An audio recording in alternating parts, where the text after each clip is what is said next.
ఈ వచ్చిన మొదటి 32 రోజుల్లోనే సుమారుగా 31 రాజకీయ హత్యలు జరిగాయి.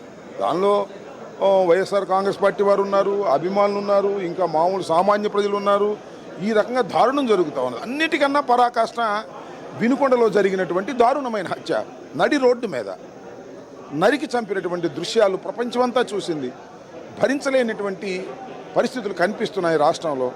ఆ రాష్ట్రంలో ఉన్నటువంటి పరిస్థితుల్ని అడ్డుకట్ట వేయటం కోసం ఢిల్లీ స్థాయికి వచ్చి ఢిల్లీలో ఉన్నటువంటి ప్రధానమంత్రిని, హోంమంత్రిని, రాష్ట్రపతిని కలుసుకొని మా గోడు వినిపించి కొంత మేరకైనా న్యాయం జరుగుతుందనే ఆశతో మేము ఢిల్లీ వచ్చాం.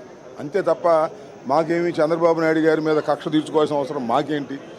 5 సంవత్సరాలకు ఆయన ఎన్నుకున్నారు. ఆయన పరిపాలన చేయమనండి, ఎవడు కాదన్నాడు?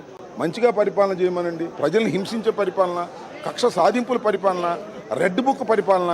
మాకు రెడ్ బుక్ ఉంది, దీనిలో పేర్లు రాసుకున్నాం, మేము అధికారంలోకి వస్తే వాళ్ళ సంగతి తెలుస్తామని